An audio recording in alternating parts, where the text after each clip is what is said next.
Bonjour à tous et merci de vous informer sur Ecclesia TV. Le mardi 17 janvier à Yamoussoukro, dans le centre de la Côte d'Ivoire, l'Union fraternelle du clergé ivoirien UFRACI était en congrès extraordinaire pour le renouvellement des instances dirigeantes de l'organisation au centre d'accueil diocésain.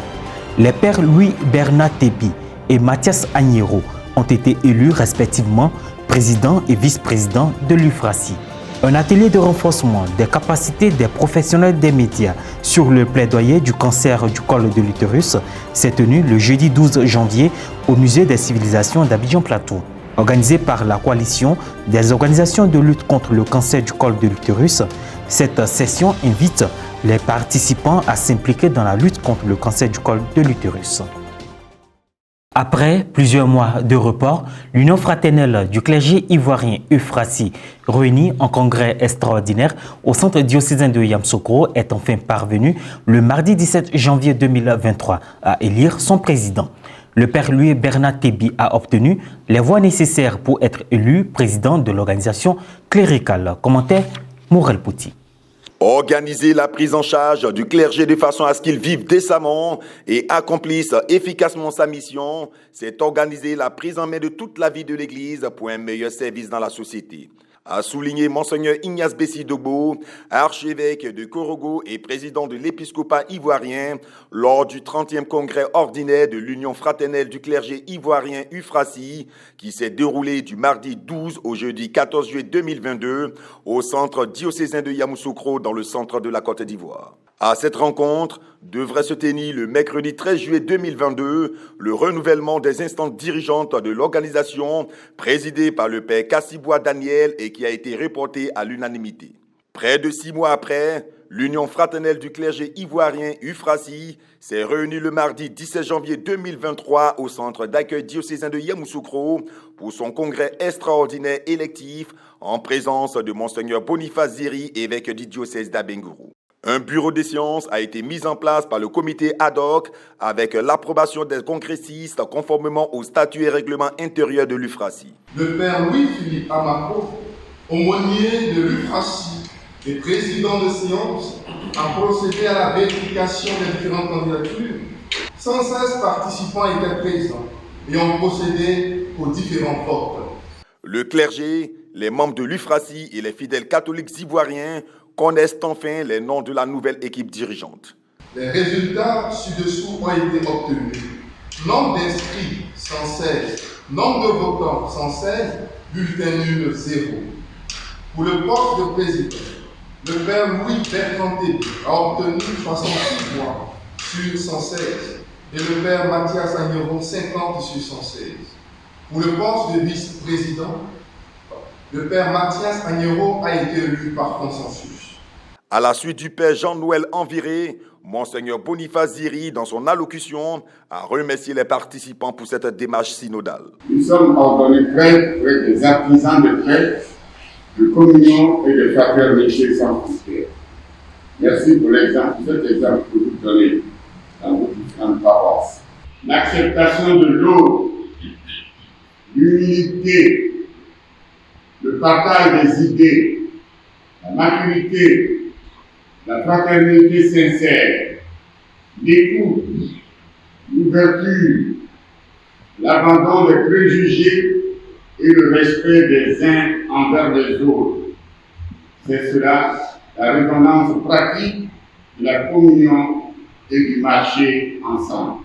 Ce congrès extraordinaire de l'UFRACI s'est achevé dans une ambiance fraternelle. À présent, nous vous invitons à suivre l'allocution du président sortant, le révérend père Kassiboua Daniel, lors du 30e congrès de l'UFRACI, Union fraternelle du clergé ivoirien, qui s'est tenu du mardi 12 au jeudi 14 juillet 2022 au centre diocésain de Yamoussoukro. Rendre lumineux le visage du Christ qui prend soin des pauvres de Yahvé est une exigence de notre vocation. Il est vrai que les conditions de vie et de fin de vie de certains confrères nous ont parfois laissé le cœur en lambeaux. Sans renoncer à l'idéal de pauvreté évangélique qui nous caractérise, il nous faut petit à petit sortir de l'aide à l'Église en détresse pour devenir une Église mature qui participe dignement à sa propre prise en charge. Parlons santé dans cette édition. Une trentaine de journalistes et professionnels des médias ont été formés le jeudi 12 janvier 2023 à Abidjan Plateau sur le plaidoyer du cancer du col de l'utérus, lors d'un atelier initié par la coalition des organisations de lutte contre le cancer COL-CC. Cet atelier vise à renforcer les capacités des acteurs de médias sur le message du plaidoyer du cancer du col de l'utérus afin de mieux informer et sensibiliser les populations sur la maladie. Commentaire Maria Bissier. Le cancer du col de l'utérus est à l'origine chaque année de 341 831 décès dans le monde pour 604 127 cas qui surviennent. En Côte d'Ivoire, ce sont 1417 décès pour 2067 nouveaux cas. Ces chiffres fournis par l'Organisation mondiale de la santé, OMS, parlent d'eux-mêmes quant à la violence de la réponse apportée à ce mal, devenu problème de santé publique dans le monde. C'est dans cette optique que la coalition des organisations de lutte contre le col de l'utérus COL-CC a organisé une session de renforcement des capacités à l'intention d'une trentaine d'acteurs des médias le 12 janvier 2023 au Musée des civilisations de Côte d'Ivoire à Abidjan Plateau. Objectif: communiquer convenablement sur les dégâts du cancer du col de l'utérus afin d'amener les populations à se faire dépister tôt pour, in fine, inverser la tendance et réduire cette maladie à des proportions négligeables d'ici 2030. Plaider auprès du gouvernement pour la création d'une ligne budgétaire en vue de la prise en charge des victimes. Agnès Crédit, vice-présidente de la COL-CC, a invité les acteurs des médias à s'impliquer et même à s'investir dans la lutte contre le cancer du col de l'utérus. Car le vrai mal, c'est l'ignorance qui tue plus que la maladie elle-même. Le cancer tue parce que nous ne savons pas comment le cancer se manifeste. Et notamment le cancer du col de l'utérus, qui lui peut être évité et se guérir, tue parce qu'on ne le sait pas. Comment justement l'éviter? D'abord, on a donc cette possibilité de faire vacciner les jeunes filles qui ont les menstrues mais qui n'ont pas encore de rapport sexuel. On a la possibilité donc de détecter les premiers signes qui sont les saignements anormaux. La Côte d'Ivoire a mis en place une politique de vaccination gratuite qui est destinée aux jeunes filles, qui donc est déjà la première possibilité de prévention contre le cancer du col de l'utérus. Et puis la femme doit pouvoir, quand elle a des rapports sexuels, puisque le cancer du col de l'utérus se transmet par acte sexuel, par rapport sexuel, doit pouvoir donc avoir la vigilance traditionnelle de pouvoir contacter ou alors d'aller voir donc son gynécologue une fois par an pour s'assurer qu'il n'y a pas de risque donc de présence de cellules cancérigènes ou cancéreuses. Et c'est cela donc, ce contrôle vigilant qui nous impose donc une visite annuelle chez le gynécologue, comme on le ferait pour notre voiture en forme de visite mécanique, donc pour voir comment la voiture se comporte bien. On a l'habitude de toujours négliger nos corps et de prendre soin de nos voitures parce qu'on aura peut-être tombé en panne. Mais le corps, lui aussi, est une mécanique qui est fragile, il faut donc pouvoir surveiller. Et la femme a le devoir de se rendre une fois par an au moins chez son gynécologue pour se rendre compte qu'elle n'a pas de risque ou elle n'est pas à risque.